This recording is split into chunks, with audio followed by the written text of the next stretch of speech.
علی بھائی آصف بن برخیہ سے متعلق قرآن و حدیث میں کوئی تفصیلات آئی ہیں؟ تو قرآن و حدیث میں تو آصف بن برخیہ کا نام ہی کوئی نہیں آیا. یہ تو تخت بلقیس والا ایک واقعہ ہے سورہ نمل کے اندر، کہ وہ ایک ایسا شخص جو حضرت سلیمان علیہ السلام کا درباری تھا، اس نے کہا کہ میں پلک جھپکنے میں تخت بلقیس کو لے آؤں گا.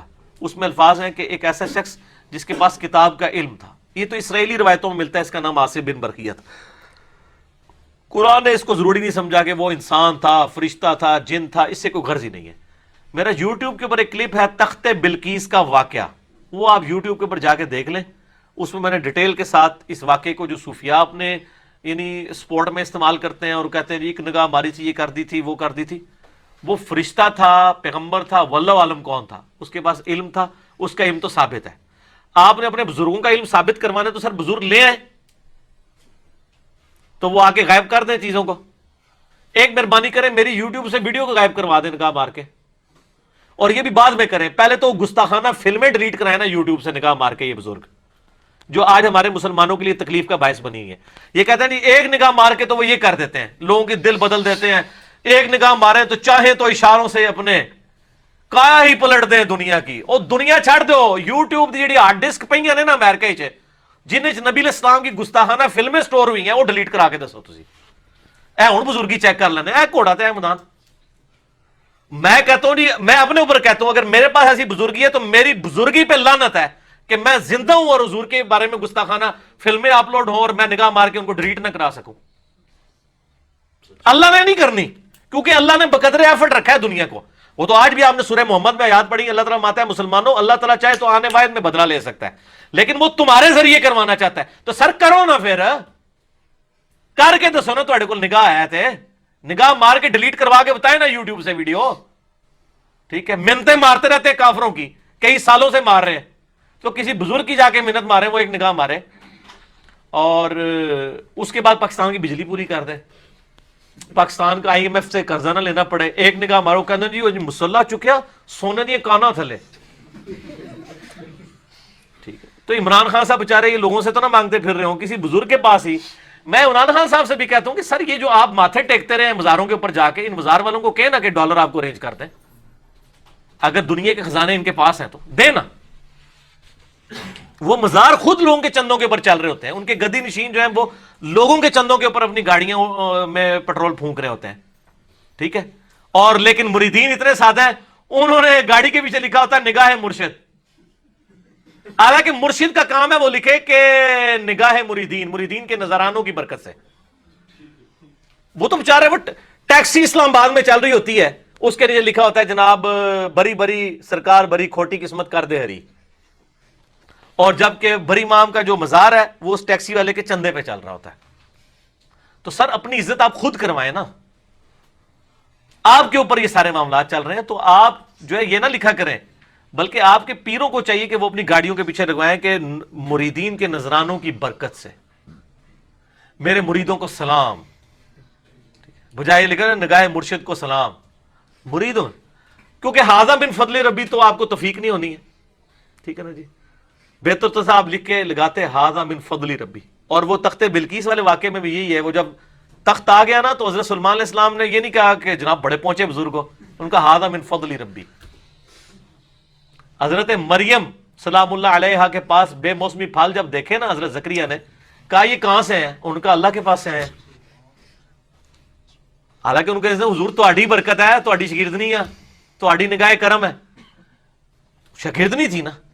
اور وہاں پہ حضرت زکریا علیہ السلام نے بھی پھر محراب میں جا کے کہا اللہ جس کو تو بے موسمی پھل اگر دے سکتا ہے تو مجھے بھی بڑھاپے میں اولاد دے دے.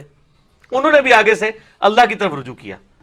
تو حاضہ من فضلی ربی کو لے کے چلیں، بزرگوں کو چھوڑیں. ٹھیک ہو گیا. علی بھائی آپ نے فرض نماز کی 17 رکعتوں کی دلیل کس حدیث سے لی ہے؟ اجماع امت ہے سر، دلیل کی ضرورت ہی نہیں ہے. بخاری مسلم میں درجنوں حدیثیں موجود ہیں رکعتوں کی تعداد کے اوپر. میں نے پہلے بھی بتایا جب اجماع ہوگا، سنی شیعہ دونوں کا اجماع ہے کہ فجر کے 2 فرض ہیں، ظہر کے 4، عصر کے 4، مغرب کے 3، عشاء کے 4. 17 رکعتوں پہ اجماع امت ہے. نسل در نسل یہ ٹرانسفر ہوئے ہیں، اس کے لیے قرآن و حدیث سے دلیل کی ضرورت ہی نہیں ہے. قرآن و حدیث سے تو دلیل اس کی چاہیے ہوگی جس میں اجماع امت نہ ہو، اختلاف ہو. نبی علیہ السلام نے صحابہ کو سکھایا، صحابہ نے تابعین کو، تابعین نے تبع تابعین کو، اس نسل در نسل سنت ٹرانسفر ہوئی ہے. ویسے بخاری مسلم میں درجنوں حدیث ہیں جس میں رکعتیں آئی ہیں. صحیح مسلم میں جو حدیث ہے کہ ابن عباس کہتے ہیں کہ نبی علیہ السلام نے ہمیں بغیر خوف کے، بغیر بارش کے اور بغیر سفر کے 1633 آنورڈ، اس میں الفاظ ہیں کہ مدینہ شریف میں 4 اور 4 رکعت ظہر و عصر کی پڑھائی اور مغرب اور عشاء کی 3 اور 4 رکعت مغرب اور عشاء کی جمع کر کے بتائی. تو ایک حدیث میں ساری یہ والی رکعتیں آ گئی ہیں ایکسکلوڈنگ فجر. مسلم شریف میں موجود ہے کہ اما عائشہ کہتی ہے کہ اللہ تعالیٰ نے شروع میں 2 رکعت نماز فرض کی تھی ساری، ٹھیک ہے جی، پھر سفر میں 2 رکھا اور حضر میں اس کو بڑھا دیا، تو یعنی زور کی 4 کر دیں، عصر کی 4 کر دیں. اسی طریقے سے صحیح مسلم میں جو میدان عرفات والی حدیث ہے اس میں موجود ہے کہ نبی علیہ السلام نے ہمیں مزدلفہ کے اندر، مزدلفہ کے حوالے سے ہمیں جو ہے نا وہ عرفات میں 2 زور کے فرض اور 2 عصر کے پڑھائے، اور مزدلفہ کے اندر ہمیں مغرب کے 3 اور عشاء کے 2 پڑھائے. اس سے پتہ چل گیا کہ سفر میں مغرب کی بھی 3 ہی پڑھنی ہے، ٹھیک ہو گیا، اور باقی 2 ساری ثابت ہو گئی ہیں. وہ یہ تو بے شمار حدیثیں ہیں، یہ کہانیاں کرائی ہیں نے. وہ میں نے آپ کو بتایا نا، میرے پاس ایک تبلیغی جماعت کے بھائی آئے، 2008-9 کی بات ہے، مجھے کہتے ہیں جی وہ تو قرآن حدیث میں تو وضو کا طریقہ ہی نہیں ہے، یہ تو امام حنیفہ نے بتایا ہے. تو میں کہا جی امام حنیفہ تو پہلے لوگ وضو کس طرح کرتے سر؟ سوچنے کی بات ہے نا، امام حنیفہ تو مطلب نبی علیہ السلام کی وفات کے 70-80 سال کے بعد آئے ہیں، ٹھیک ہو گیا. تو میں نے کہا سر سورۃ المائدہ کی آیت نمبر 6 میں قرآن کے اندر جو ہے وہ وضو کا طریقہ لکھا ہوا ہے، اور بخاری مسلم میں ملا کے 1000 سے زیادہ احادیث ہیں جو صرف وضو غسل استنجے کے اوپر ہیں. لیکن نہ بخاری مسلم انہوں نے پڑھنی ہے نہ قرآن پڑھنا ہے. تو بزرگوں نے کہانیاں کرا دی ہوئی ہیں کہ جی وہ بزرگوں نے سکھایا. یہاں تو ہر چیز بزرگوں کے ریفرنس سے سمجھی جاتی ہے، حالانکہ وہ بات کتاب و سنت میں لکھی ہوئی ہوتی ہے جو بزرگوں سے پہلے کے ہیں، ٹھیک ہوگا. علی بھائی قرآن پاک کون کون سی سائنٹیفک فیکٹس کے بارے میں بتاتا ہے، اس سلسلے میں وضاحت فرمائیں. دیکھیں میرا پچھلے دنوں ایک لیکچر بھی ریکارڈ ہوا ہے قرآن ماڈرن سائنس کے اوپر، اب وہ آپ دیکھ لیں. بہرحال اس میں آپ کو سجیسٹ کروں گا، ایک ویڈیو ہے ہارون یحییٰ کی، ٹرکی اسکالر ہیں، ٹرکش. ان کی ہر غلط چیزیں بھی بہت ساری ہیں جو اپنے کردار سے ریلیٹڈ ہیں، لیکن انہوں نے ایک ویڈیو بنائی ہے میریکلز آف قرآن، قرآن کے معجزات جو 20ویں صدی میں سائنٹیفک فیکٹس اسٹیبلش ہوئے ہیں. یہ انگلش میں بھی آپ کو مل جائے گی، میریکل آف قرآن لکھ لیں، اور اردو میں مل جائے گی، ٹرکش میں بھی مل جائے گی. آپ یوٹیوب کے اوپر جا کے لکھیں ہارون یحییٰ اور میریکل آف قرآن، تو وہ کلپ کھل جائے گا، اس میں آپ کو ماڈرن اس حوالے سے چیزیں مل جائیں گی. باقی میرا وہ کلپ دیکھ لیں آپ، تاکہ آپ کو اوور آل ڈاکٹرائن کلیئر ہو جائے. قرآن بمقابلہ ماڈرن سائنس، انجینئر محمد علی مرزا، یہ لکھیں قرآن ورسز ماڈرن سائنس انجینئر محمد علی مرزا، تو میرا کلپ کھل جائے گا. علی بھائی قرآن حکیم میں آیا ہے کسی شے کے پیچھے نہ لگو جس سے متعلق تمہیں علم نہیں ہے. ہاں جی. کیا اس سے مراد یہ ہے کہ ہر آدمی علم حاصل کرے یا پھر کسی بھی عالم کو دیکھ کر نماز کا طریقہ سیکھ لے؟ نہیں، پہلا مطلب ہی صحیح ہے، دوسرا مطلب تو نہیں. اگر غلط ہوا تو وہ عالم بھی جواب دہ ہوگا. نہیں، عالم نہیں جواب دے ہوگا، آپ خود جواب دے ہوں گے.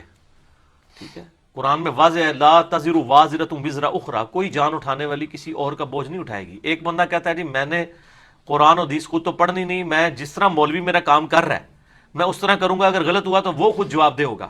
تو اس کا بڑا آسان سا طریقہ ہے. اگر یہ کوئی بات سننی کر رہے ہیں نا تو آپ کہیں کہ ٹھیک ہے جی میں پھر دیکھتا ہوں کہ شیعہ کیا کر رہے ہیں، چپ کر کے ان کے پیچھے لگ جاؤں، نہیں ہو تو گمراہ ہے، فوراً ہی اس کا ڈاکٹرائن ہی بدل جائے گی. اور اگر کوئی شیعہ کر رہے ہیں نا تو اس کو کہیں ٹھیک ہے اگر یہی ہے تو ٹھیک ہے میں سنیوں کے پیچھے چلتا ہوں، ہوگا نہیں ہو تو گمراہ ہے. یہ صرف اپنی جو ہے نا وہ منصب کو بچانے کے لیے نا لیم ایکسکیوز ڈیوائز کر رہے ہوتے ہیں کہ تو جتنے لگے نا اتنے لگا رہا ہے، چھڑ دے، باقی تحقیق نہ کریں. سر ایسا نہیں ہے. قرآن میں واضح جو آیت آئی ہے نا، یہ سورہ بنی اسرائیل کی آیت نمبر 36 ہے. 10 کمانڈمنٹ میں سے 9 کمانڈ ہے، وَلَا تَقْفُ مَا لَيْسَ لَكَ بِهِ عِلْمٌ، اے انسان اس چیز کی پیروی اس وقت تک مت کر جب تک تیرے پاس علم نہ آ جائے. ان السمع والبصر والفؤاد كل اولئک کان عنہ مسئولا، بے شک کان، آنکھیں اور عقل اس کے بارے میں پوچھا جائے گا، ان کو استعمال کر کے تم نے حق بات حاصل کرنے کی کوشش کیوں نہیں کی. یہ عقل اللہ نے دی اس لیے کہ آپ اس کو استعمال کریں.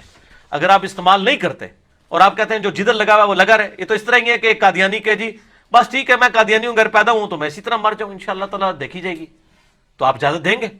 تو سر پھر آپ بھی جہاں پیدا ہوئے ہیں آپ بھی اپنے آپ کو ایک دفعہ ریویو کر کے دیکھیں، ایک بار جھوم کے کہہ بھی دیں پھر نہ میں وابی نہ میں بابی، میں ہوں مسلم علمی کتابی. ٹھیک ہو گیا؟ تحقیق لازمی کرنی میرے بھائی، اس کے بغیر کچھ نہیں ہونا. ٹھیک ہو گیا؟ علی بھائی ایک بھائی کی طرف سے سجیشن ہے، وہ کہہ رہے ہیں کہ آپ کبھی کبھار جنت کا بھی ذکر کر دیا کریں اور اس کی نعمتوں کا بھی بیان کریں، ہمیشہ ڈراتے ہی رہتے ہیں، پلیز دونوں میں بیلنس رکھا کریں۔ شکریہ بھی انہوں نے۔ سر مسئلہ یہ بیلنس کیسے رکھیں؟ قرآن میں ہی اس میں بیلنس نہیں ہے۔ قرآن کا ڈومیننٹ جو ٹاپک ہے وہ انذار ہے۔ یہ بیلنس آپ کہہ رہے ہیں نا، قرآن میں تو ڈومیننٹ پورشن انذار ہے۔ قبلہ انسان کو اس وقت درست ہوتا ہے جب دھمکی لگائی جائے، ٹھیک ہے؟ اصل بیلنس ہی یہی ہے کہ انذار زیادہ کرنا ہے، خوشخبری تھوڑی لگانی ہے۔ صحیح بخاری میں حدیث ہے، نبی علیہ السلام ایک جگہ سے گزر رہے تھے، کچھ اصحاب ہنس رہے تھے، آپ نے فرمایا جو کچھ میں جانتا ہوں اگر تم جانتے ہوتے بہت کم ہنستے زیادہ روتے۔ تو بیلنس تو کوئی نہیں کیا آپ صلی اللہ علیہ وسلم نے، کہا زیادہ روتے تھوڑا ہنستے۔ پھر بخاری مسلم میں حدیث ہے، عبداللہ بن عمر کے کندھے پہ ہاتھ رکھ کے حضور نے کہا تھا عبداللہ اپنے آپ کو مردوں میں شمار کرنا، ہر وقت ڈر ڈر ڈر۔ سر مشکات کی تیسری جلد میں بخاری مسلم کے حوالے سے کتاب الرقاق چیپٹر آپ پڑھ لینا، صرف دل میں رکت پیدا کرنے والی حدیثیں، تو آپ کو پتہ چل جائے گا کہ نبی علیہ السلام کی مبارک زندگی میں بھی ڈر غالب تھا، اور قرآن تو ماشاءاللہ ہے ہی ڈر ہے، سارا یہ ڈر ہی ڈر ہے۔